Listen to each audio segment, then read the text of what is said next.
GK के बारे में क्या है? जी सर। तो मेरा अपना थॉट बताता हूँ मैं, आपका डिफरेंट हो सकता है।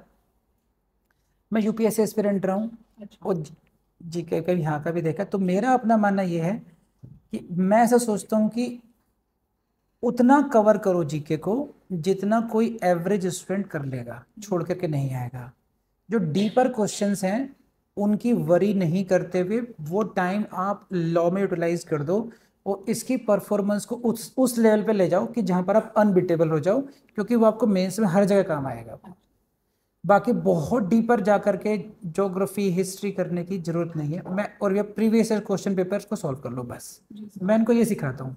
Do you want to change in this anything you can.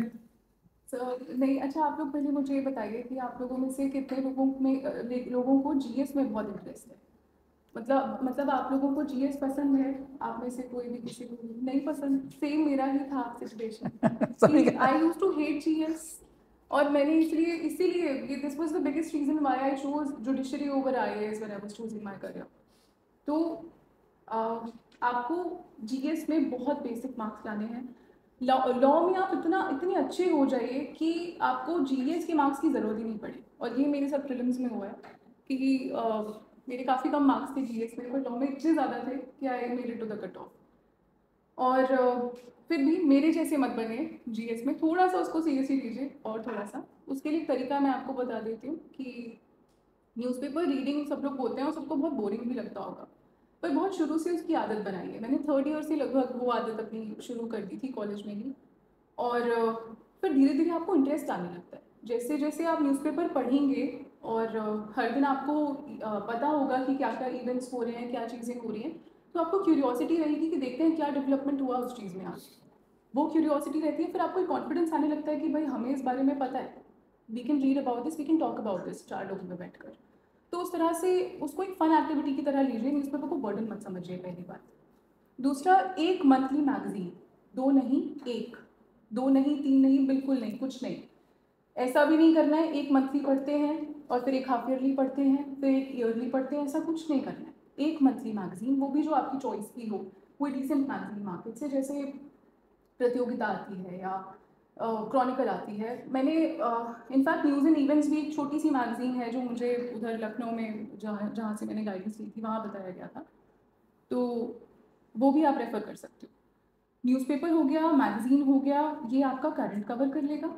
और इसके अलावा अपना जो लेटेस्ट केस लॉज हैं वो भी आपके करंट का एक इम्पॉर्टेंट हिस्सा है। That adds to your mains के आंसर्स। मैंने अपना कोशिश की है कि मेंस के आंसर्स में रीसेंट केस लॉज ऐड करूँ, क्योंकि स्टैटिक जो सर लॉ है जो कभी चेंज नहीं हो रहा वो सब लिख कर आ रहे हैं, लेकिन आपको अगर कुछ अलग करना है वहाँ पे तो आप रीसेंट केस लॉज ऐड करके आइए।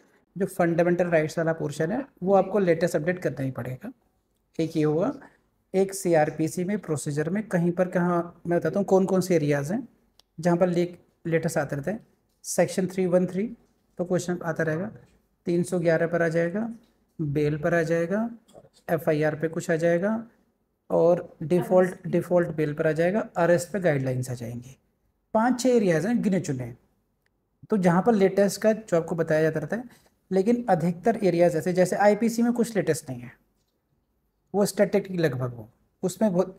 तो जैसे सीपीसी में हुआ, सीपीसी में कुछ खास उस पर एग्जीक्यूशन पे कुछ आ गया, तो उन पर आप लेटेस्ट ढूंढ लीजिए जो आपको बताया गया है कि जैसे प्रेसिडेंट पे क्या लेटेस्ट होगा। सो कुछ नहीं होगा। आईपीसी में भी कुछ प्रोविजंस हैं, जैसे मान लीजिए 498 ए पर अभी इलाहाबाद हाई कोर्ट हाँ का एक जजमेंट 498 है। हो सकता है जो है ना? जनरल उस पर रहता जो है, कुछ सही। बहुत कुछ हाँ 498 इम्पोर्टेंट हो सकता सेक्शंस, है, यस यस। 498 हो सकता है। या हो गया तो वैसा 304 बी पर हो जी। गया, जी। ऐसा हो सकता और है। अभी सेडिशन इतना बड़ा चल रहा है, मोहम्मद के लिए वो तो अलग केस खैर है। लगी आउट ऑफ द बॉक्स वाली बात हो हाँ गई। जी। लेकिन इसमें भी मैं मेरा अपना मानना ये है कि मान लीजिए मैंने लेटेस्ट केस लॉ नहीं लिखा 498 पर, ऐसे एज्यूम करते हैं आपने लिख दिया, जी। है ना, तो मेरे मार्क्स थोड़े इनसे कम होंगे। लेकिन अगर मैंने पूरा पेपर अटेम्प्ट विदाउट्स के भी कर दिया, even then you can qualify the exam. ऐसी गलती नहीं करनी चाहिए। बहुत सारे स्टूडेंट्स ऐसे मेरे ऐसे हैं, और खासकर हरियाणा मैंने देखा। जी सर। हरियाणा में हमने कोर्स चलाया मेंस आंसर राइटिंग का, और मैंने एक कोर्स चलाया हेल्पिंग हैंड करके। हेल्पिंग हैंड में हम लोगों ने फीस ऐसे रखी, स्ट्रक्चर रखी कि जो फर्स्ट टाइम में करेगा, जिसने आज तक मेंस भी नहीं दिया हो, उसकी फ़ीस 20,000 रुपीज़, जो मेंस देने जा रहा है उसकी 10,000, जिसने एक बार इंटरव्यू दे रखा है उसके 5,000 रुपये, और जिसने 2-3 इंटरव्यू दे रखे हैं उसके 2,000 रुपये बस। तो हमने अलग अलग कैटेगराइज कर लिए। मैक्सिमम स्टूडेंट्स कहाँ के थे बताओ? 2,000 वाले। मैक्सिमम स्टूडेंट्स ऐसे थे जिन्होंने मल्टीपल टाइम्स इंटरव्यू दे रखा था। अब उन सब की क्वेरीज आई मेरे पास। क्या क्वेरी थी? सर लेटेस्ट केस लॉस, ये बताओ वो बताओ, कितना रोल है। पहले ही सेशन में जो मैंने अपना इंट्रोडक्टरी वो लिया, उससे जब क्योंकि क्वेरीज बहुत आ गई मेरे पास, तो मैंने उनको एक टास्क दिया कि आपको जो कुछ भी याद हो आप उसको 10 मिनट में लिख करके बताओ कि how many words you can write within 10 minutes. Now the range was 150 words, 160, 70 minimum, and maximum एक ही वक्त है 250, 260। तो it means you can write maximum 250 words within 10 minutes.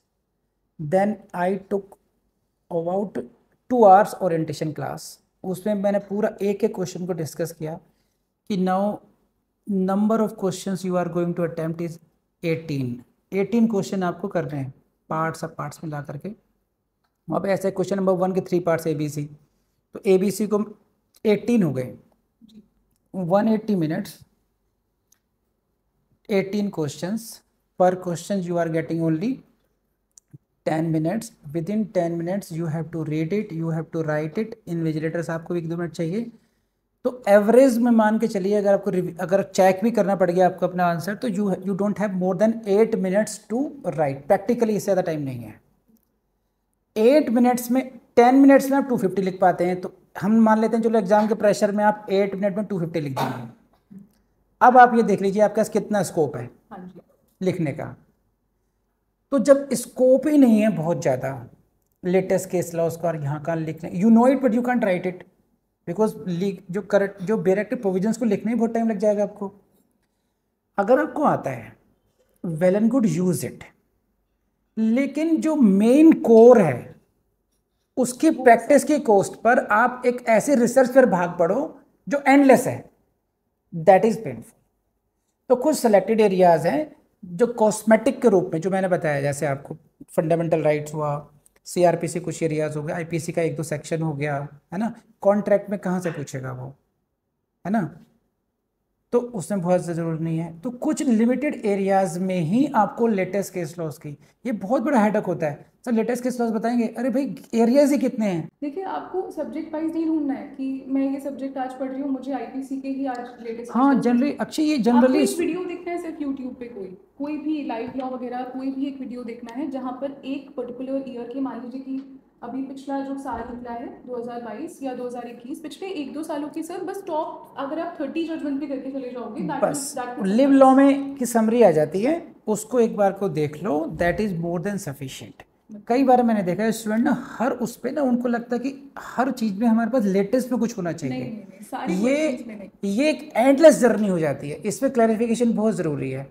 Endless journey नहीं बनानी है आपको, कुछ एरियाज में। और वो आप देखोगे, अगर आप लेटेस्ट देखोगे तो उन्हीं कुछ पॉकेट्स हैं, वहीं पर आपको जैसे 21 पर आता रहेगा लेटेस्ट केस, फंडामेंटल राइट्स पर आते रहेंगे, आपको CRPC में कुछ ना कुछ आता रहता है, कुछ ना कुछ आता रहेगा, CPC में कुछ एरियाज में आता रहेगा आपके पास।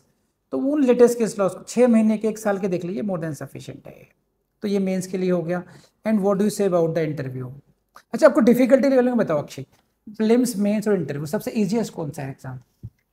सर ये तो डिसाइड करना बहुत मुश्किल है, क्योंकि तीनों में अपना एक अलग मुझे लगता है चैलेंज होता है। फिर भी अगर आपको फोर्स करा जाए कि फिर भी ईजीएस्ट बताओ उस पे सबसे। सर फिर भी मेरे हिसाब से मेरे लिए प्रीलिम्स सबसे ज़्यादा टफ था। यूपी में शायद सर प्रीलिम्स थोड़ा ज़्यादा टफ है, मुश्किल पड़ता है। प्रीलिम्स इज टफ जी, और क्योंकि प्रोविजंस को बेराग से याद करके सब लोग वहाँ पे MCQs कर लेते हैं, जो एक्चुअल मतलब मेरा तो क्योंकि रिटन उसमें टैलेंट ज़्यादा, मुझे लगता है कि मेरा राइटिंग में थोड़ा ज़्यादा मैं अच्छी हूँ, तो वहाँ मेरे लिए वो इजी था। और फिर सर अगर आप एक स्टेज क्रॉस कर लेते हैं तो आपको अगली स्टेजेस के लिए कॉन्फिडेंस भी आता है, तो that adds to the motivation. पर प्रीलिम्स मेरे लिए टफ था।